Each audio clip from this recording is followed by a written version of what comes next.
नमस्कार, आज की बात में आपका स्वागत है। शुरुआत करते हैं ब्रिटेन से आई चुनावों के नतीजों की बड़ी खबर से। ब्रिटेन में आज भारतीय मूल के पहले प्रधानमंत्री ऋषि सुनक को जबरदस्त हार का सामना करना पड़ा। 14 साल के बाद कंजर्वेटिव पार्टी सत्ता से बाहर हो गई। 200 साल में कंजर्वेटिव पार्टी को सबसे बड़ी हार का सामना करना पड़ा। वक्त से पहले चुनाव कराने का दाव ऋषि सुनक को बहुत भारी पड़ा और 14 साल के बाद लेबर पार्टी की धमाकेदार वापसी हुई, जबरदस्त जीत हुई, 400 पार हुई। 650 सदस्यों वाले हाउस ऑफ कॉमन्स में लेबर पार्टी ने 412 सीटें जीत ली, जबकि ऋषि सुनक की कंजर्वेटिव पार्टी को सिर्फ 121 सीटों पर जीत मिल पाई। लेबर पार्टी के नेता कीयर स्टारमर ब्रिटेन के नए प्रधानमंत्री बन गए हैं। चुनाव के नतीजे आने के बाद कीयर स्टारमर ने ब्रिटेन के किंग चार्ल्स III से मुलाकात की और किंग ने उन्हें ब्रिटेन का नया प्राइम मिनिस्टर अपॉइंट किया। किंग चार्ल्स से मुलाकात के बाद कीयर स्टारमर ब्रिटेन के प्रधानमंत्री आवास 10 डाउनिंग स्ट्रीट पहुंचे, जहां उनका जोरदार स्वागत हुआ। इससे पहले पूर्व प्रधानमंत्री ऋषि सुनक ने चुनाव में हार स्वीकार करते हुए किंग चार्ल्स से मुलाकात की थी, अपना इस्तीफा सौंपा था और इसके बाद वो अपनी वाइफ अक्षता मूर्ति के साथ प्राइम मिनिस्टर हाउस से निकल गए थे। ऋषि सुनक की कंजर्वेटिव पार्टी पिछले 14 साल से पावर में थी। इस दौरान पार्टी कई तरह के विवादों में घिरी रही, इकोनॉमी की हालत बुरी हुई, रहन सहन का स्तर गिर गया और एक के बाद एक कई स्कैंडल्स में फंसने की वजह से कंजर्वेटिव पार्टी लोगों का भरोसा खो बैठी और उसकी चुनाव में हार लगभग तय मानी जा रही थी। ब्रिटेन के नए प्राइम मिनिस्टर कीयर स्टारमर ने अपने सपोर्टर्स से कहा कि वो तुरंत काम पर लगने जा रहे हैं, क्योंकि उनके सामने बहुत बड़े बड़े चैलेंजेस हैं। ब्रिटिश पार्लियामेंट के इलेक्शन में सबसे इंटरेस्टिंग बात यह रही कि इस बार इंडियन ब्रिटिश कैंडिडेट 26 चुनाव जीत कर आए। इनकी जड़ें केरल से लेकर पंजाब तक फैली हैं। पावर में लौटने वाली लेबर पार्टी के टिकट पर भारतीय मूल के 19 एमपीज जीते हैं और इस बार सिख समाज के 10 कैंडिडेट ब्रिटिश पार्लियामेंट के लिए चुने गए हैं। यह अब तक पार्लियामेंट पहुंचने वाले सिख कैंडिडेट्स का हाईएस्ट नंबर है। इनमें 5 सिख महिलाएं और 5 सिख पुरुष शामिल हैं और ये सब लेबर पार्टी के हैं। इन 10 सिख एमपीज में तनमनजीत सिंह ढेसी और प्रीत कौर गिल लगातार तीसरी बार चुनाव जीत कर आए हैं। ये दोनों ब्रिटिश पार्लियामेंट में लगातार सिख समाज से जुड़े इश्यूज उठाते रहे हैं। इनके अलावा जो 8 सिख जीत कर आए हैं वो फर्स्ट टाइमर हैं। इस बार ब्रिटेन की संसद में 26 सांसद इंडियन ओरिजिन के होंगे। पिछली संसद में लेबर पार्टी के सिर्फ 6 एमपीज भारतीय ओरिजिन के थे, लेकिन इस बार सरकार बनाने वाली लेबर पार्टी के 19 एमपीज इंडियन ओरिजिन के हैं और इसकी वजह यह कि ब्रिटेन के नए प्राइम मिनिस्टर कीयर स्टारमर ने अपनी चुनावी सभाओं में कहा था कि भारत के साथ संबंध बेहतर बनाना उनकी प्रायोरिटीज में से एक है। उन्होंने कश्मीर को भारत का अभिन्न अंग बताया था, स्वामीनारायण मंदिर में जाकर पूजा की थी, बड़ी संख्या में भारतीय मूल के लोगों को टिकट दिया और इसका असर हुआ। भारतीय मूल के होने के बावजूद ऋषि सुनक ब्रिटिश इंडियंस का सपोर्ट नहीं पा सके। लेबर पार्टी को भी अब भारतीयों की ताकत का अंदाजा हो गया है, इसलिए उम्मीद करनी चाहिए कि भारत और ब्रिटेन के बीच फ्री ट्रेड एग्रीमेंट में जो रुकावटें हैं वो जल्दी दूर होंगी। कीयर स्टारमर इंडियन आईटी प्रोफेशनल को वर्क परमिट देने पर राजी हो जाएंगे और दोनों देशों के बीच जल्दी से जल्दी समझौता होगा, संबंध बेहतर होंगे। ब्रिटेन में लेबर पार्टी के नेता जीत का जश्न मना रहे हैं और हमारे देश में इस वक्त चारों तरफ T20 वर्ल्ड कप जीतने वाले चैंपियंस का स्वागत हो रहा है। आज ये स्वागत मुंबई में हुआ। रोहित शर्मा, सूर्य कुमार यादव, शिवम दुबे और यशस्वी जायसवाल को महाराष्ट्र की विधानसभा में सम्मानित किया गया। मुख्यमंत्री एकनाथ शिंदे ने विश्व विजेता टीम के इन खिलाड़ियों को अपने घर बुलाकर उन्हें बधाई दी। लेकिन आज सबसे ज्यादा चर्चा रही प्रधानमंत्री नरेंद्र मोदी की वर्ल्ड कप पर कब्जा करने वाली टीम के प्लेयर्स के साथ इंटरेक्शन की। मोदी ने टीम इंडिया के खिलाड़ियों से मुलाकात तो कल सुबह की थी, बात तो उनके साथ दिल खोल कर की थी और इस मुलाकात का पूरा वीडियो आज सामने आया। प्रधानमंत्री के साथ खिलाड़ियों की बातचीत बहुत इंटरेस्टिंग है, इनफॉर्मल है और प्लेयर्स ने प्रधानमंत्री के साथ जो एक्सपीरियंस शेयर किए वो वाकई में सुनने लायक है। जैसे मैच जीतने के बाद कप्तान रोहित शर्मा ने पिच की मिट्टी क्यों खाई, मैदान में तिरंगा क्या सोचकर गाड़ा, ये सवाल प्रधानमंत्री के मन में भी थे। उन्होंने रोहित से पूछ लिया और कप्तान ने जो जवाब दिया वो दिल को छूने वाला था।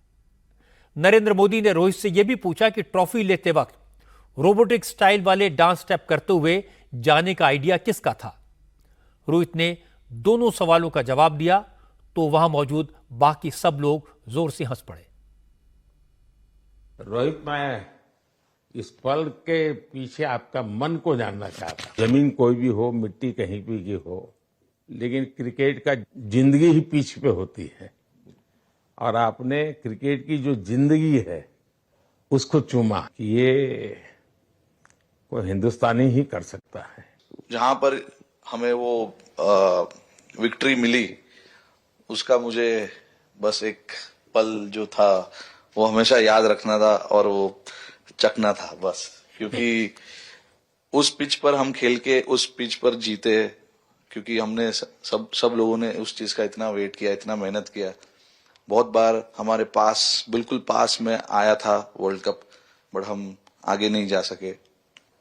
लेकिन इस बार सब लोगों की वजह से हम उस चीज को हासिल कर सके। तो वो पिच मेरे लिए बहुत, मतलब ये था कि उस पिच पे हमने वो जो भी हमने किया उस पिच पे किया, तो इसलिए वो बस उस मोमेंट पे वो हो गया मेरे से। हम लोगों ने, पूरे टीम ने इस चीज के लिए इतना मेहनत किया था और वो मेहनत हमारी रंग लाई उस दिन। हर देशवासी ने मार्क किया होगा, लेकिन रोहित, मैंने दो एक्सट्रीम चीजें देखी। इसमें मुझे इमोशंस नजर आ रहा था। और जब तुम ट्रॉफी लेने जा रहे थे, जो नृत्य होता है सर, उसके पीछे ये था कि जैसे हम सबके लिए इतना बड़ा मोमेंट था वो, और हम सब लोग इस चीज का इतने साल से इंतजार कर रहे थे। तो मुझे लड़कों ने बोला कि आप सिर्फ ऐसे ही मत जाना, चलकर कुछ अलग करना। तो ये चहल का आइडिया था क्या? चहल और कुलदीप। अच्छा।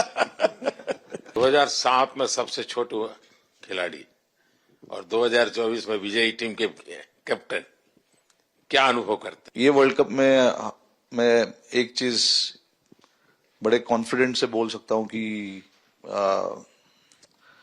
लोगों में काफी डेस्परेशन और बहुत हंगर था। जब हम यहाँ से वेस्ट इंडीज गए, काफी मुश्किलें थी वहां पे। जब हम न्यूयॉर्क में पहली बार क्रिकेट हो रहा था, कभी क्रिकेट वहां पर हुआ नहीं था। प्रैक्टिस करने के लिए ग्राउंड अच्छे नहीं थे, लेकिन किसी भी लड़कों का उस चीज में ध्यान नहीं था। बस एक ही चीज में ध्यान था कि हम बारबाडोस में फाइनल कैसे खेलेंगे। रोहित, आप हमेशा इतने सीरियस रहते हो। ये तो एक्चुअली लड़के ही बता सकते हैं। इस वर्ल्ड कप की सबसे इंस्पायरिंग स्टोरी ऋषभ पंत की है। आपकी अदालत में ऋषभ पंत ने अपने खतरनाक एक्सीडेंट के बारे में डिटेल में बताया था। उन्होंने बताया था कैसे उन्होंने रिकवरी की और कैसे मैदान पर लौटे। नरेंद्र मोदी से बातचीत करते हुए ऋषभ पंत ने बताया कि उन्होंने फिटनेस कैसे हासिल की, टीम में जगह कैसे बनाई और फिर वर्ल्ड कप में शानदार प्रदर्शन कैसे किया। ये स्टोरी वाकई में प्रेरणा देने वाली है।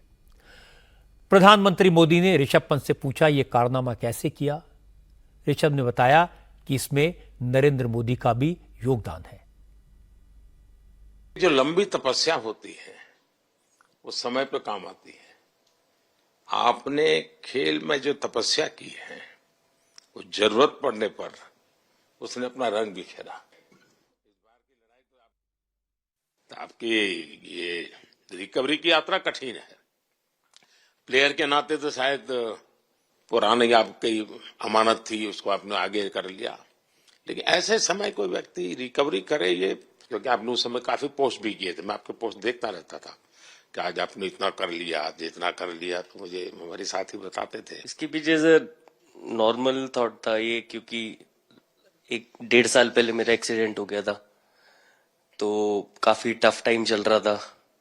वो मेरे को याद है बहुत ज्यादा, क्योंकि आपका कॉल आया था सर मेरी मम्मी को, तो बहुत ज्यादा दिमाग में बहुत सारी चीजें चल रही थी। बट जब आपको कॉल आया, मम्मी ने मेरे को बताया कि सर ने बोला कोई प्रॉब्लम नहीं है, तब थोड़ा मेंटली रिलैक्स हुआ काफी। उसके बाद फिर रिकवरी के टाइम पे आसपास सुनने के लिए मिलता था सर कि क्रिकेट कभी खेलेगा या नहीं खेलेगा, तो मेरे को स्पेशली विकेट कीपिंग के लिए मेरे को बोलते थे कि यार बैट्समैन तो फिर भी कर लेगा, बैटिंग कर लेगा, बट विकेट कीपिंग करेगा या नहीं करेगा। तो पिछले 1.5-2 साल से सर यही सोच रहा था कि यार वापस फील्ड में आके जो कर रहा था उससे बेटर करने की ट्राई करनी है। आपसे माँ से बात किया तो मैंने दो बातें कही थी। एक तो मैं पहले डॉक्टर से चर्चा की थी, तो डॉक्टरों से मैंने ओपिनियन लिया था। फिर मैंने कहा कि भाई कहीं इसको बाहर ले जाना है तो आप मुझे बताइए, हम चिंता करेंगे। लेकिन मुझे आश्चर्य था आपकी माँ के आत्मविश्वास का। ऐसा लग रहा था जब मैं उनसे बात कर रहा था, मेरा परिचय तो नहीं था, कभी मिला तो नहीं था, लेकिन ऐसा लग रहा है जैसे वो मुझे आश्वासन दे रही है।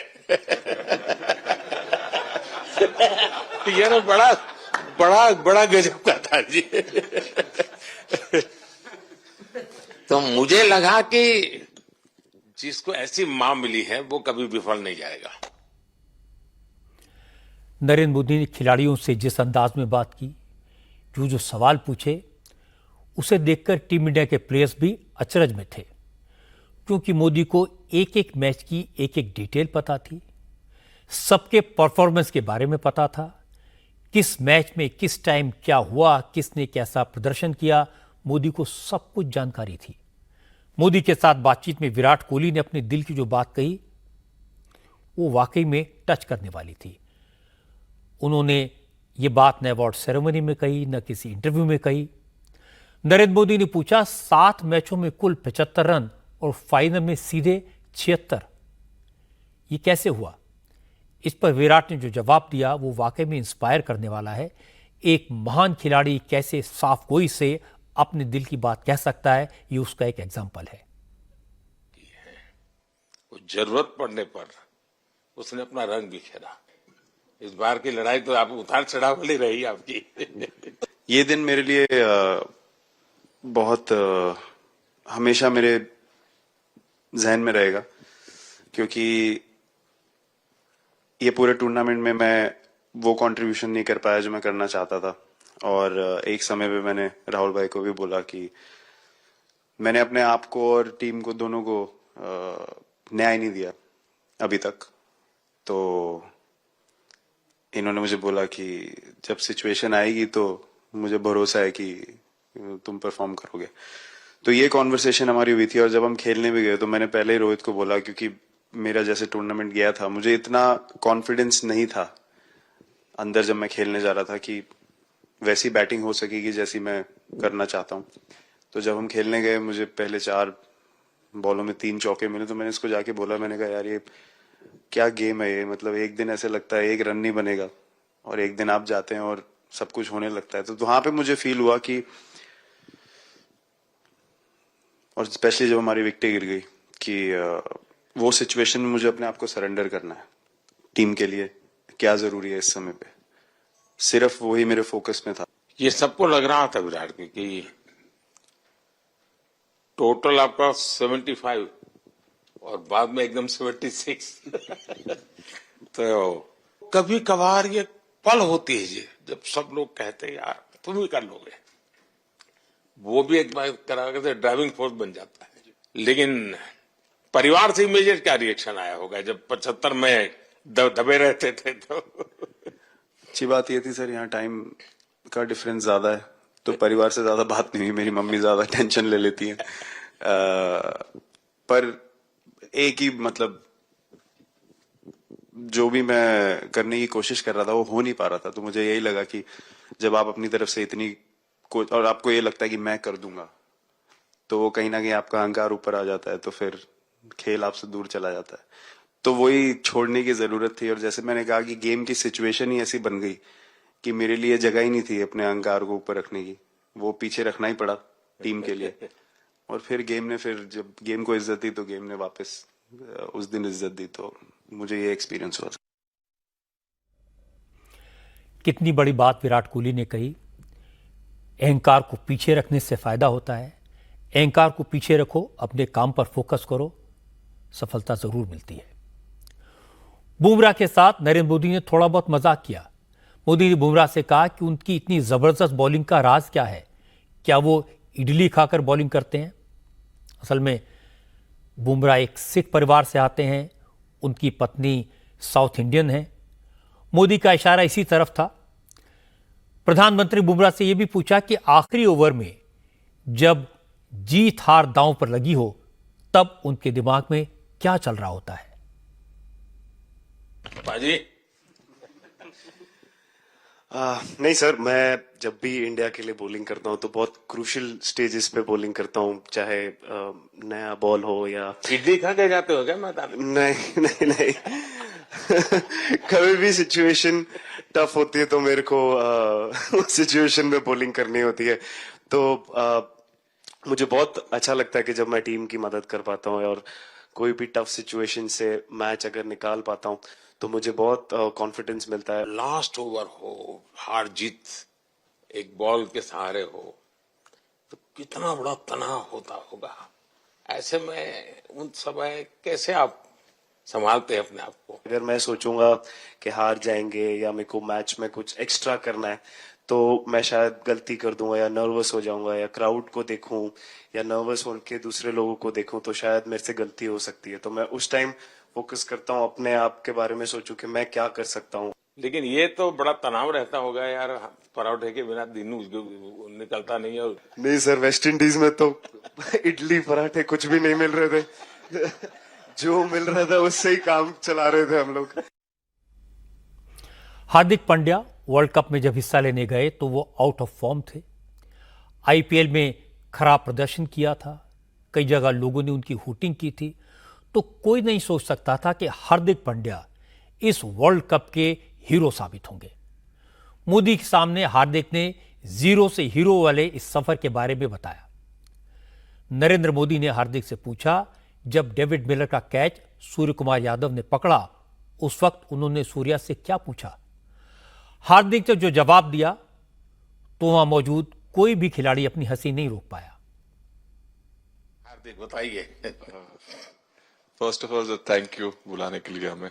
6 महीने थोड़े काफी एंटरटेनिंग रहे हैं मेरे लिए, काफी उतार चढ़ाव के साथ रहे हैं। जहां ग्राउंड पे गया हूं और पब्लिक ने बूइंग किया है और बहुत सारी चीजें गई और हमेशा मैंने माना था कि मैं जवाब अगर दूंगा तो मैं खेल से दूंगा, कभी अपने जवाब से नहीं दूंगा। और मतलब उस टाइम भी स्पीचलेस हूँ, अभी भी स्पीचलेस हूँ, क्योंकि जो बोलते ना एक आप हमेशा झगड़ते रहते। मैं लाइफ में हमेशा मानता था कि आप बैटल में लड़ते रहे, कभी भी ग्राउंड छोड़ के ना जाए, क्योंकि ये मुश्किल भी यही दिखाता है और सक्सेस भी यही दिखाता है। ऊपर वाले ने तकदीर भी ऐसी दी गेट लास्ट ओवर में मौका मिला। नहीं, वो ओवर तो आपके हिस्टोरिकल हो गए, लेकिन सूर्या को क्या कहा आपने? सूर्या ने जब सूर्या ने कैच पकड़ा, हम सबका फर्स्ट रिएक्शन हम लोग सबने सेलिब्रेट कर दिया। फिर रियलाइज हुआ कि सूर्या को पूछ तो ले कि भाई सूर्या परफेक्ट है ना, तो पहले कंफर्मेशन लिए कि भाई हमने सेलिब्रेट तो कर लिया, लेकिन तूने तो उसने बोला कि नहीं नहीं। और मतलब गेम चेंजिंग कैच पकड़ लिया, जहां से पूरे हम जहां टेंशन में था वहां से सब खुशी में चले गए। सूर्य कुमार यादव का वो कैच वाकई में यादगार है, अविश्वसनीय है। उसी कैच ने मैच का रुख बदल दिया था, हार की आशंका को जीत की उम्मीद में तब्दील कर दिया था। इसलिए मोदी के साथ बातचीत में इस कैच पर खूब बात हुई। सूर्य कुमार यादव ने बताया, जिस वक्त उन्होंने बॉल की तरफ देखा, बॉल उनकी तरफ आई, तो उन्हें इस बात का एहसास नहीं था कि वो इसे कैच में कन्वर्ट कर पाएंगे। उनकी कोशिश तो ये थी कि वो रन बचा लें, लेकिन राहुल द्रविड़ ने उसी वक्त बताया कि सूर्य कुमार यादव ने इस तरह के कैच पकड़ने की कितनी जबरदस्त प्रैक्टिस की थी। खो गया सर। सर वो मोमेंट पे बस यही था कि कैसे भी करके बॉल, मतलब पहले ये नहीं सोचा था कि कैच पकड़ लूंगा या नहीं पकड़ूंगा, ये था कि बॉल ढकल दूंगा अंदर, 1 रन हो 2 रन हो ज्यादा से ज्यादा, क्योंकि हवा भी वैसे चल रही थी। और एक बार जब आ गया हाथ में तो फिर यही था कि उठा के फिर दूसरे साइड दे दूं। फिर देखा रोहित भाई बहुत दूर थे उस टाइम पे, और उड़ाया और आ गया हाथ में। बट ये चीज हमने बहुत प्रैक्टिस करी हुई है पहले से। ये भी प्रैक्टिस हो जाती है आपकी कि जिसमें बाहर बॉल गया फिर से उसको दोबारा लेना, कैच करना। सूर्या ने तो 100 कितना कह रहा था, 150 160 ऐसे कैचेस पहले लिए हैं प्रैक्टिस में। मैं बताता हूँ जी, मैं इसकी तारीफ किए बिना रह नहीं सकता, क्योंकि एक तो पूरे देश का एक मिजाज, उतार चढ़ाव बड़ा तनावपूर्ण था, और उसमें से पूरी परिस्थिति पलट जाए, ये घटना, ये अपने आप में बहुत बड़ी बात बन जाती है, और आपकी जिंदगी के साथ ये जुड़ गई तो आप तो बहुत बहुत लकी इंसान हो यार। एक और स्टार लग गया सर, अच्छा लग रहा है। ऑस्ट्रेलिया के खिलाफ इसी तरह का एक जबरदस्त कैच अक्षर पटेल ने भी पकड़ा था। मोदी ने उसका भी जिक्र किया। इसी दौरान मोदी ने याद दिलाया कि अक्षर पटेल को याद हो ना हो, लेकिन उन्हें याद है कि जब अक्षर छोटे थे तो एक बार उन्होंने अक्षर पटेल को सम्मानित किया था। तो अक्षर ने कहा उन्हें भी याद है, उस वक्त वो 8वीं क्लास में थे। मुख्यमंत्री के रूप में मोदी ने उन्हें अवार्ड दिया था, और इसके बाद मोदी ने अक्षर से कहा कि जैसा कैच पकड़ा उसको देखकर लग रहा था कि अमूल का दूध काम कर रहा है।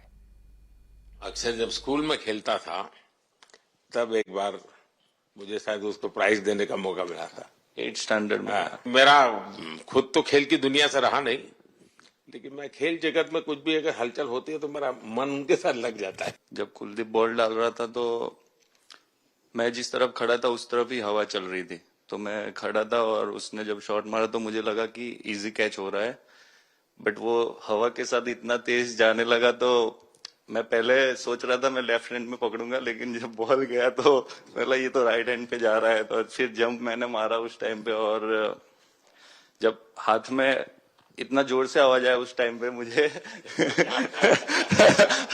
कि तब मुझे रियलाइज हुआ कि हाथ में पकड़ लिया है मैंने। और I think most of the time 10 में से 9 बार छूट जाते हैं ऐसे कैच, बट लकी था कि वर्ल्ड कप में इस टाइम पे जब टीम को जरूरत थी तब वो कैच पकड़ लिया मैंने।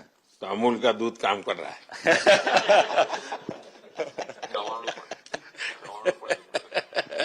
नड़ियाद नु चवाड़ू नड़िया टप टप खाने की थोड़ी दिक्कत थी, अक्षर को ढोकला दिखा।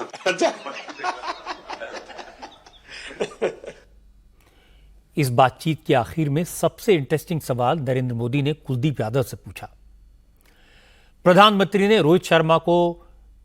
प्रधानमंत्री को रोहित शर्मा ने बताया था कि ट्रॉफी उठाने के लिए रोबोटिक स्टाइल में आने का आइडिया उन्हें कुलदीप यादव और चहल ने दिया था।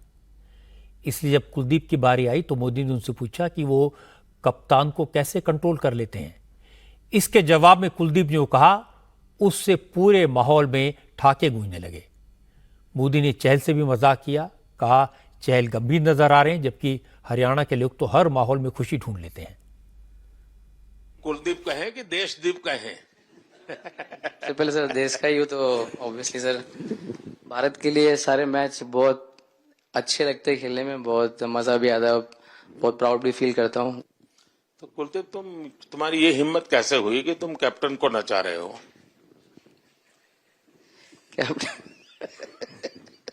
कैप्टन को मैंने नहीं चाहा। अरे सर वाह, भाई मैंने उनको बोला था कि ये करने के लिए, जब उन्होंने बोला कि कुछ करते नहीं तो मैंने इनको ही बताया कि ये कर सकते हैं। पर जैसे मैंने बताया था वैसा किया नहीं उन्होंने। शिकायत है। चहल क्यों सीरियस है? हैं? मैंने सही पकड़ा है ना?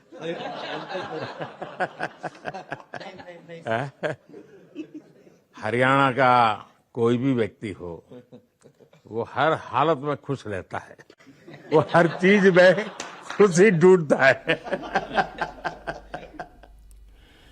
क्रिकेट में इंडियन टीम ने वर्ल्ड कप पहले भी जीते हैं, प्लेयर्स पहले भी प्राइम मिनिस्टर से मिले हैं, पहले भी ट्रॉफी के साथ प्लेयर्स ने तस्वीरें खिंचवाई हैं, लेकिन इस बार इंडियन क्रिकेट टीम की नरेंद्र मोदी से जो मुलाकात हुई वो कुछ अलग थी, क्योंकि मोदी ने प्लेयर्स से जिस अंदाज में बात की, इस बातचीत से क्रिकेट के दीवानों को बहुत सारे सवालों के जवाब मिले, बहुत सारे राज खुले। सब जानना चाहते थे कि सूर्य कुमार यादव ने कमाल का कैच कैसे पकड़ा, उस समय उनके दिमाग में क्या चल रहा था। सब जानना चाहते हैं कि जो हार्दिक पांड्या आईपीएल में कुछ खास नहीं कर पाए, उन्होंने वर्ल्ड कप में इतना जबरदस्त प्रदर्शन कैसे किया, इतना कॉन्फिडेंस कैसे आया, और जब उनकी बॉल पर सूर्य कुमार यादव ने बाउंड्री पर कैच पकड़ा तो हार्दिक पांड्या को क्या फील हुआ। ऐसे न जाने कितने सवाल लोगों के मन में हैं। बुमराह की जबरदस्त बॉलिंग का राज क्या है, पूरे वर्ल्ड कप में खामोश रहने वाला विराट कोहली का बल्ला फाइनल में कैसे चमका, रोहित शर्मा ने जीत के बाद पिच की मिट्टी क्यों खाई, रोहित की आंखों में आंसू क्यों आए, इन सारे सवालों के फर्स्ट हैंड जवाब मिले। इन जवाबों में जीत का जज्बा तो छिपा था, मुश्किल हालात में लड़ने की हिम्मत भी दिखाई दी। टीम वर्क से चैंपियन कैसे बना जाता है, यह सीखने को मिला। इसीलिए वर्ल्ड चैंपियंस की एक एक बात आने वाली पीढ़ी को इंस्पायर करती रहेगी, जीत के लिए उत्साहित करती रहेगी। राजनीति की बात करते हैं और एक बड़ा हादसा हुआ है। हाथरस में सत्संग के बाद भगदड़ में 121 लोगों की मौत के बाद अब जांच तेजी से आगे बढ़ रही है। इस केस की जांच के लिए बनाए गए जुडिशियल कमीशन के मेंबर्स कल हाथरस पहुंचेंगे। हाथरस के डीएम और एसपी से अब तक की जांच के बारे में जानकारी हासिल करेंगे। इसके बाद जांच आयोग के मेंबर्स उस जगह जाएंगे जहां 2 जुलाई को फर्जी भोले बाबा के सत्संग के बाद भगदड़ हुई थी। इस हादसे की जांच एसआईटी भी कर रही है। एसआईटी ने अब तक करीब 90 चश्मदीदों से बात की है। पता यह लगा कि मौके पर मौजूद ज्यादातर लोग अब बाबा और उसके सेवादारों को 121 लोगों की मौत का जिम्मेदार ठहरा रहे हैं। पुलिस इस मामले में 6 लोगों को गिरफ्तार कर चुकी है, लेकिन मुख्य आरोपी और बाबा का करीबी देव प्रकाश मधुकर अभी तक गायब है। उसके खिलाफ पुलिस ने 1 लाख रुपए का इनाम घोषित किया है। लेकिन आज सूरजपाल उर्फ भोले बाबा के वकील एपी सिंह ने कहा कि देव प्रकाश मधुकर कहीं नहीं भागे हैं, वो हार्ट पेशेंट हैं, हॉस्पिटल में भर्ती हैं। हॉस्पिटल से छुट्टी मिलते ही वो पुलिस की जांच में शामिल होंगे। देव प्रकाश मधुकर हार्ट पेशेंट हैं। उनके परिवार में से भी इस 2 जुलाई की घटना को में मौत हुई है, मृत्यु हुई है, और उनके तो सब साथ में सेवादार थे ही, आयोजक मंडल कमेटी सब थे ही, तो पूरा परिवार ही था। तो उनकी मौत हुई है, तो उनकी भी अंतिम संस्कार की प्रक्रिया भी पूरी तरह से चल रही है। हार्ट पेशेंट भी हैं, हॉस्पिटलाइज भी हैं, लेकिन हमें कानून व्यवस्था और इन्वेस्टिगेशन एजेंसी जो जांच करे पूरा भरोसा है। इनाम की हमें कोई बात नहीं, हम बहुत जल्दी आपको विश्वास देते हैं आपके माध्यम से, पूरी तरह से बहुत जल्दी जैसे ही डॉक्टर बताएंगे कि स्टेबल हैं, ठीक है, हम उन्हें पुलिस के समक्ष प्रस्तुत करेंगे, जिससे वो जांच एजेंसी के सामने और जो भी अपनी बात है और जो भी पुलिस जांच करना चाहती है वो करे, और उनमें एसआईटी के सामने हम पेश करेंगे। नोट करने वाली बात यह कि जब पुलिस का एक्शन शुरू नहीं हुआ था तो सूरजपाल के कुछ सेवादार पुलिस और प्रशासन को दोषी बता रहे थे, लेकिन जब पुलिस ने गिरफ्तारियां शुरू की, रेड्स डाली, फर्जी बाबा फरार हो गया, इसलिए अब बाबा के भक्तों की असलियत भी सामने आने लगी है। इस मामले में जिन 6 आरोपियों की गिरफ्तारियां हुई हैं उनमें 2 महिलाएं भी हैं। एक का नाम मंजू देवी है, दूसरे का नाम मंजू यादव है। आज मंजू यादव के परिवार के लोगों ने कहा जो हुआ बाबा के कारण हुआ, इसलिए सबसे पहले बाबा को पकड़ना चाहिए। मंजू यादव की मदर इन लॉ ने कहा कि बाबा पर उन्हें कभी भरोसा नहीं था, वो कभी उसके सत्संग में नहीं गई, लेकिन अपनी बहू को रोक नहीं पाई और इसी चक्कर में पूरे परिवार पर मुसीबत आ गई। ये तो निर्दोष है, वैसे मुझे नहीं कहना चाहिए, इनका तो वैसे बाबा का आरोप होना चाहिए, बाबा को आरोपी बनाना चाहिए। क्यों बाबा को क्यों बनाना चाहिए? क्योंकि बाबा की भीड़ है, इन लोगों की भीड़ थोड़ी है। भीड़ तो उन्हीं की है ना। ये तो ये भक्त हैं। पहले तो ये थे नहीं हुआ दोनों महिलाएं। अब ये क्या हुआ है उनको पता होगी, उन्होंने क्या अपने वो दिए हैं, मगर इन्होंने 2 तारीख को कोटा बांटा है। अब ये तो हम नहीं कह सकते। क्या कोई यूनिफॉर्म वगैरह पहन के जाती थी वो जो बाबा की सत्संग में? नहीं कुछ नहीं। सत्संग में आप गए कभी अपनी बहू के साथ? नहीं, कोई मानता ही नहीं। कोई ना को हम मानते ही ना, कोई बिल्कुल नहीं मानता है। तो उससे आपने पूछा नहीं कि तुम क्यों मानती हो बाबा? अब हम नहीं करना करेगा, अब जाइयो मन तुम अब चलेंगे एक आध बहुत, हम तो मने करता है कि अब ना जाएंगे, मने करते अब ना जाएंगे, आज चली जाए तो हमें अब ना जाएंगे कभी। कथावाचक भोले बाबा के जो भक्त उसके बहकावे में आकर उसे अब तक भगवान मानते थे, वही भक्त अब बाबा की तस्वीरों पर चप्पलें बरसा रहे हैं। जिन घरों के चिराग बुझे हैं वो बाबा को कोस रहे हैं। इस भगदड़ में हाथरस की रहने वाली मुन्नी देवी की भी मौत हो गई। उनके परिवार के लोगों ने आज साफ साफ कहा कि सारी गलती बाबा की है। बाबा को मौके से भागना नहीं चाहिए था। अगर चली भी गए थे तो हादसे के बाद लौट कर आना चाहिए था, लोगों की हेल्प करनी चाहिए थी। हम घटना को लेकर क्या करें, इसमें तो बाबा की कमी हमें महसूस हो रही है, क्योंकि जब घटना स्थल पर वो मौजूद थे तो कम से कम जो परे हुए थे उनकी सहायता तो कर सकते थे और उनको कुछ दिलासा देते, कुछ भी करते, या डॉक्टरों को बुलाकर किसी अपनी सेवक को बुलाकर उन्हें हॉस्पिटल पहुंचाते। तो अब बाबा तो वहां से निकल गए। अब तक एक भी शब्द जो है परिवारों के लिए नहीं कहा, आप लोगों के लिए नहीं कहा, ना मिलने पहुंचे, ना घायलों को देखने के लिए पहुंचे। ना तो घायलों को देखने पहुंचे, ना किसी परिवार से जाके मिले, और न ही उन्होंने किसी बात पे इस पे वो करी है कि उनको तसल्ली दी जा सके किसी परिवार को। भी जाते थे क्या सत्संग में? नहीं, मैं नहीं जाता था। हाँ जी। तो कितने साल से जा रही थी माता जी? मम्मी तो कई साल तक गई भी नहीं थी, तो 1-1.5 साल बाद उनका मन आ गया तो वो चली गई थी।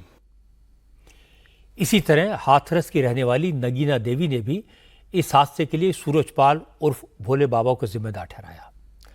नगीना देवी ने बताया कि उन्हें बाबा पर बहुत ज्यादा भरोसा नहीं था, लेकिन लोगों के कहने पर वो सत्संग में चली गई। उनके साथ 5 महिलाएं गई थी, 3 की मौत हो गई और 1 हॉस्पिटल में है, घायल है। नगीना देवी ने कहा उस दिन सत्संग के बाद जो हादसा हुआ वो भोले बाबा और उसके सेवादारों की गलती का नतीजा है। पहला नंबर था उस बाबा की गलती थी।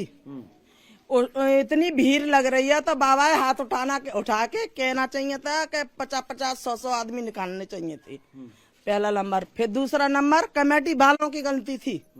उसने कोई बैरियल, कोई मतलब डंडा लाठी कोई नहीं क्या कहते गाड़ी, तो पब्लिक चली है तो एक दूसरे पे खिसल के मतलब पाँव रपट के खत्म भई है।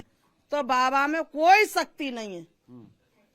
मैं तो अपने दिल में यही सोच रही हूँ, बाबा को ये देखना चाहिए था एक दिन पहले आके कि मेरी कितनी प्रजा आ रही है और प्रजा के संग कितना यहाँ क्या कहता वो हैरो है।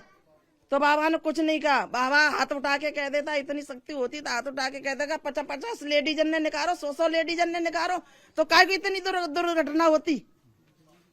बाबा ने तो 2 शब्द भी नहीं बोले, इस बात से कोई फर्क पड़ता है? कोई नहीं, कोई शब्द नहीं बोले भाई, उसी बात पे तो दुर्घटना भई है, नहीं बोले तो। इस पूरे मामले की एक एक परत धीरे धीरे खुलने लगी है। हाथरस में तमाम लोगों ने बताया कि भगदड़ इसलिए मची क्योंकि हजारों भक्त बाबा के पैरों की धूल लेने के लिए दौड़े। आज बाबा के भक्तों ने भी यही बात बताई। हाथरस में सत्संग में शामिल कई महिलाओं ने कहा बाबा के फॉलोअर्स ही चरण रज की को महिमा बताते थे, कहते थे कि चरण रज लेने से हर परेशानी दूर हो जाएगी, और ये बात सत्संग के दौरान भी कही गई थी। इसीलिए पैरों की धूल लेने के लिए इतनी भगदड़ हुई और इतना बड़ा हादसा हो गया। चरण राजा जो होते है घर में ला के धर लो, कोई बिटिया बेटा बीमार हो तो है तो बाके लगा दो, वो सही है जातो है। ये कौन कहता है? जे ही कहती हैं सत्संग वारी जो मैं जुड़ गई या जे जुड़ गई तो जे कहवे लग गई, तो जिनकी बात मैंने मान ली। मैंने कहा तीसरी तो कही तो बाकी बात मेरी बात उसने मान ली। अच्छा, जो बात आपस में चलती है जिसकी वजह से लोग जाते हैं, ये कहते हैं कि अगर उनके चरण की धूल ले लो तो उससे कुछ अच्छा हो जाएगा। अच्छा हो जाता है। जैसे मतलब ऐसा है कि कुछ कोई परेशानी है तो कोई वो कर रहा है तो उसे कोई चमत्कार रहेगा तो इसके पीछे फिर पब्लिक तो बावरी हो ही जाती है। तो ये अफवाह चल गई कि चरणों की धूल ले लो तो कुछ चमत्कार हो जाएगा। हाँ, तो पब्लिक तो तुम जानते हो कि गुमराह तो हो ही जाती है फिर एक आध पे कोई चमत्कार हो गया तो इस वजह से जेंट्स लोग ज्यादा भागते हैं उनों के पीछे। मगर इसमें अब इस पे गाड़ी में जा रही तो वो तो गाड़ी में रहे, चरणों की धूल वहाँ पे रही कहाँ, लेकिन फिर भी लोग भागते हैं। मगर हम नहीं कभी भागे। अच्छा, आप तो नहीं भागे, लेकिन क्या उस दिन भी ऐसी स्थिति थी? हाँ, ऐसी स्थिति थी। आज ऐसे तमाम लोग सामने आए जो चमत्कार के चक्कर में सूरजपाल के सत्संग में कई बार गए, लेकिन अब उनकी आंखें भी खुल गई हैं। उनका कहना है कि बाबा जिस चमत्कारी हैंडपंप की बात करता था, जिसके पानी के नहाने से बीमारी दूर होने का दावा करता था, वो सब कुछ फ्रॉड है, उससे कोई फायदा नहीं होता। अलीगढ़ में बाबा के एक भक्त ने बताया कि भगदड़ में उन्होंने अपनी मां को खो दिया। उन्होंने अपनी मां को कई बार समझाया था, लेकिन वो बात नहीं मानती थी। हर सत्संग में शामिल होती थी। दूसरे बेटे ने कहा कि उसकी एक बेटी दिव्यांग है। मां के कहने पर वो अपनी बेटी को बाबा के पास ले गया था, लेकिन कोई फायदा नहीं हुआ। अब समझ में आ रहा है कि बाबा जो दावे करता था वो सब फर्जी थे। मैं 5-7 बार लेके गए हम, हमारी लड़की को कोई फायदा नहीं है। इसी वजह से मैंने 2 साल से 3 साल से जाना आना बंद कर दिया। तो कोई फायदा ही नहीं मिला तो जाने से क्या फायदा। और लड़की बड़ी है, 16-17 साल की है। अब उसे कहाँ उठाएं, कैसे ले जाएं? न तो चल सकती है, न बोल सकती है। लेटरिन बाथरूम सब उसे अपने हाथों से ही कराते हैं। इसी वजह से हमने कोई फायदा नहीं मिला। व्हील चेयर मिल जाती या कोई फायदा वैसा मिल जाता, सुविधा मिलती, ऐसी कोई सुविधा नहीं। माता जी को कभी आपने कहा नहीं कि ये तो इंसान है, इंसान को भगवान तो नहीं माना जा सकता है। माता जी को हम बहुत बोलते थे, मगर माता जी हमारी मानती नहीं थी। वो उनमें रम गई थी पूरी तरीके से। वो किसी की सुनने को तैयार नहीं थी। हम बोलते थे माता जी इसमें कुछ नहीं है, क्यों जाती हो, टाइम बर्बाद करती हो, मगर नहीं मानती थी। वो उनको जाना था तो जाना ही था। हमारे रिपोर्टर्स ने बहुत सारे लोगों से बात की। अलीगढ़ के रहने वाले छोटे लाल ने भी इस हादसे में अपनी पत्नी और बेटे को खोया है। छोटे लाल ने बताया कि हाथरस के सत्संग में वो अपनी 4 बेटियों को घर में छोड़कर अपनी पत्नी और बेटे के साथ गए थे, लेकिन भगदड़ में उनकी पत्नी और बेटे दोनों की मौत हो गई। छोटे लाल ने कहा कि इस मामले में जो भी गुनहगार है उसे सजा जरूर मिलनी चाहिए। या अगर पुलिस प्रशासन वहाँ अगर बैरिकेटर होते ना मेन गेट के सामने तो हादसा इतने नहीं होते। वहाँ पुलिस की थोड़ी चूक रही है वहाँ, जो इतने हादसा है। अगर बैरिकेटर लग रहे होते तो वहाँ धीरे धीरे करके काटते, इतना हादसा नहीं होता। जो भैया जो गुनहगार है उसको सजा मिले तो हमें तो कुछ है नहीं। मेरे तो बेटा और मेरी वाइफ तो मिलने वाली है नहीं। कुछ भी हो जाए, चाहे की फांसी हो चाहे कोई बच जाए, मगर मेरे बेटा मेरी वाइफ लौटे वाले नहीं है। मेरा तो जीवन खत्म हो गया। ऐसे सैकड़ों परिवार हैं जो दुख के साए में जी रहे हैं, जिन्हें ढाढ़स बंधाना भी मुश्किल हो रहा है। इन लोगों के आंसू नहीं रुकते, लेकिन हाथरस अब सियासत का अखाड़ा भी बनता जा रहा है। आज राहुल गांधी हाथरस पहुंचे। भगदड़ में जिन लोगों की मौत हुई थी उनके परिवार वालों से मिले, हॉस्पिटल जाकर घायलों से मुलाकात की। पीड़ित परिवारों से राहुल गांधी ने कहा कि वो पार्लियामेंट में इस मुद्दे को उठाएंगे। राहुल ने कहा इस मामले में वो राजनीति नहीं करना चाहते, लेकिन हाथरस में जो कुछ हुआ उसके पीछे गलती तो सरकार की है। बहुत परिवारों को नुकसान हुआ है, काफी लोगों की मृत्यु हुई है, तो दुख की बात है। मैं इसको राजनीतिक प्रिज्म से नहीं कहना चाहता हूँ, मगर प्रशासन की कमी तो है जी, और गलतियां तो हुई हैं। और मैं यूपी के चीफ मिनिस्टर से विनती करता हूँ कि दिल खोल के कॉम्पनसेशन करें। परिवार वालों से मेरी पर्सनल बात हुई जी, उनके परिवार के बारे में जी, उनके बच्चों के बारे में, माता के बारे में, वो कैसे थे, क्या करते थे, तो वैसी बात हुई है। उन्होंने कहा कि प्रशासन की कमी है। उन्होंने कहा कि जो अरेंजमेंट वहां पुलिस का होना चाहिए था वो नहीं था। राहुल गांधी ने जो कहा उस पर बीजेपी ने तुरंत रिएक्ट किया। सुधांशु त्रिवेदी ने कहा राहुल गांधी इस तरह की घटनाओं पर भी सेलेक्टिव राजनीति करते हैं। सुधांशु त्रिवेदी ने कहा जब तमिलनाडु में जहरीली शराब पीकर 60 से ज्यादा दलितों की मौत हुई तो राहुल गांधी की जुबान नहीं खुली। और यूपी में राहुल गांधी मौके पर पहुंच गए, ये राजनीति नहीं तो और क्या है। उत्तर प्रदेश सरकार पूरी संवेदनशीलता के साथ, पूरी सतर्कता के साथ कार्रवाई भी कर रही है और कठोरता के साथ यह भी सुनिश्चित कर रही है कि इस हादसे के लिए जो भी जिम्मेदार लोग हों उनके ऊपर कार्रवाई की जाए। परंतु मैं राहुल गांधी से पूछना चाहता हूं, आप ही के इंडी गठबंधन में तमिलनाडु में 50 से अधिक लोग जहरीली शराब से उनकी मृत्यु हो गई और उसमें अधिकांशतः एससी समुदाय से थे। आपने वहां जाना तो छोड़िए, एक शब्द भी बोला? आपके शासनकाल में कितनी घटनाएं राजस्थान में हुई, कन्हैयालाल साहू का सरतन से जुदा हो गया, आपके मुंह से एक शब्द नहीं निकला। केरल में जहां से आप सांसद थे वहां फादर जोसेफ का हाथ काट दिया गया था, वहां आप कभी उसके घर नहीं गए। इसलिए मैं कहता हूं, दुर्घटनाओं पे आपको समान भाव से रखते हुए संवेदनशीलता से राजनीति करनी चाहिए। ये जिस ढंग की मैं कहूंगा राजनैतिक लाभ की गिद्ध दृष्टि से नहीं देखना चाहिए। तो अगर राहुल गांधी जी ये कहें कि वहां पॉलिटिक्स करने नहीं गए थे तो मानवीय बात है, वहां पर वो कोई ऐसा तो है नहीं कि वो कोई आध्यात्मिक प्रवचन देने गए थे, वो 100% राजनीति करने गए थे। और दुख की बात यह है कि राजनीति बहुत सेलेक्टिव करने गए हैं। इस पूरे मामले में एक बात नोट करने वाली है, सत्संग फर्जी बाबा ने कराया। भक्तों को अपनी चरण धूल लेने के लिए सूरजपाल उर्फ भोले बाबा ने कहा। इस चक्कर में जब भगदड़ हो गई तो सूरजपाल ने मरते हुए भक्तों की तरफ पलटकर भी नहीं देखा, वो भाग गया। और अब बाबा के भक्त भी कह रहे हैं कथावाचक भोले बाबा 121 लोगों की मौत का जिम्मेदार है। उसके सेवादार भी बाबा को दोषी बता रहे हैं। बाबा के पुराने सारे काले कारनामे एक एक करके सामने आ रहे हैं।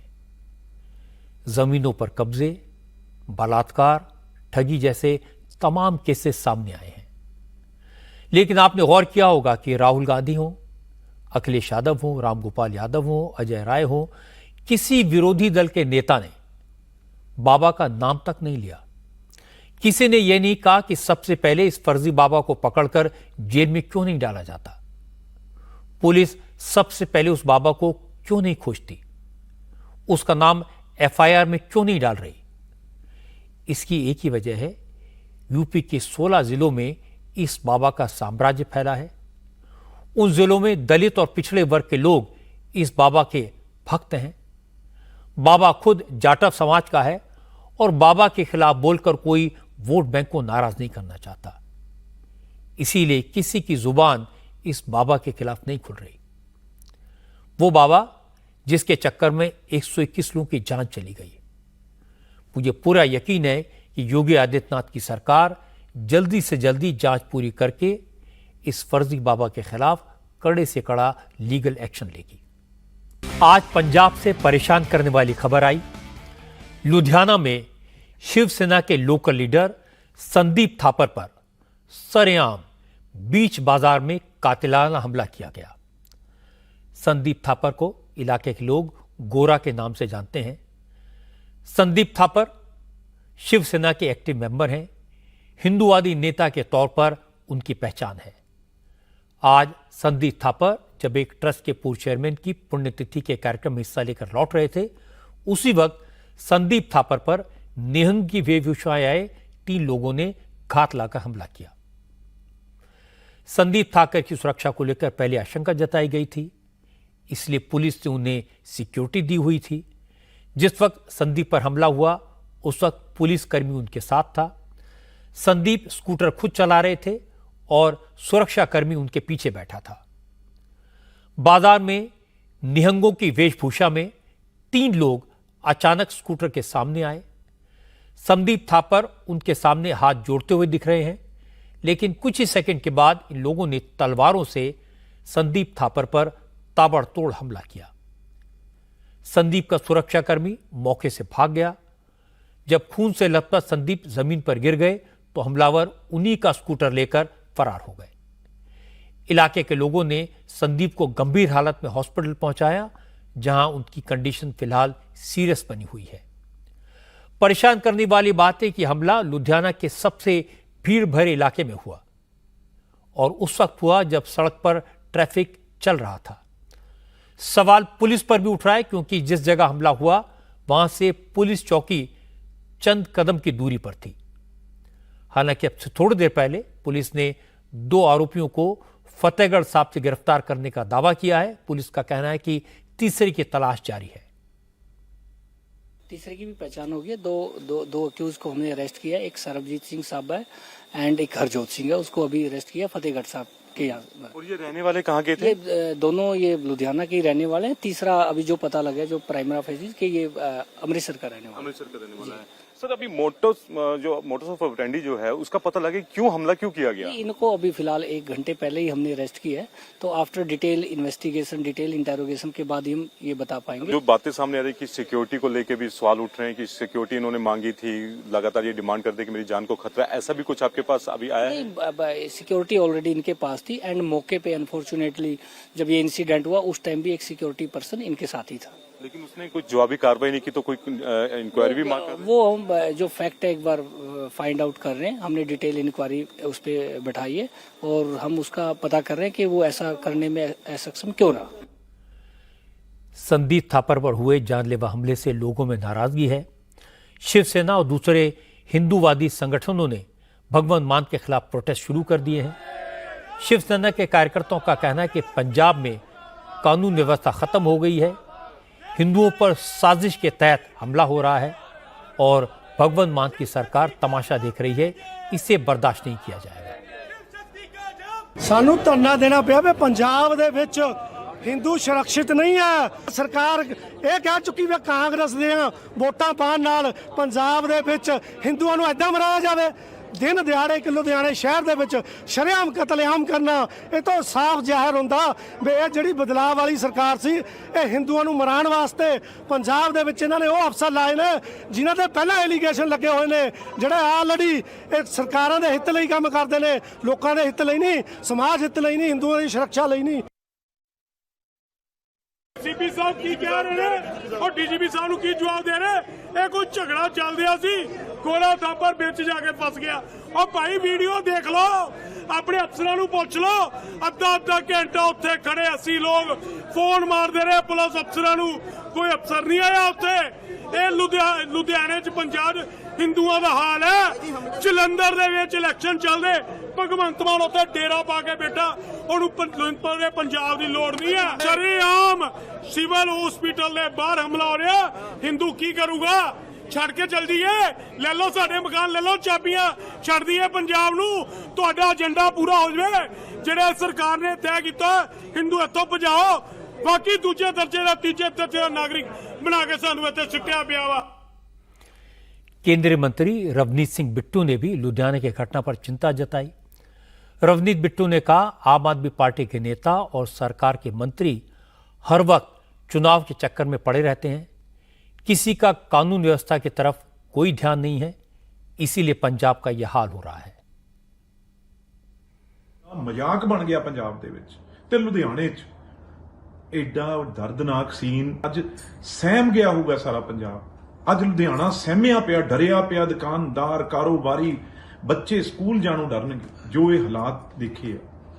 इस करके ये जे किस तरीके नाल इंसीडेंट्स रोके जान, इहदे उत्ते बड़ा विस्तार नाल सारिਆਂ ਨੂੰ बह के एडमिनिस्ट्रेशन तो चलो खत्म होया ही होया है, क्योंकि सारा तंत्र सिर्फ इलैक्शन इलैक्शन इलैक्शन आम आदमी दे किवें मैं समझदा उन्हां दे हुक्म बजाउणे आ, उस तो सिवाय कोई ध्यान नहींगा।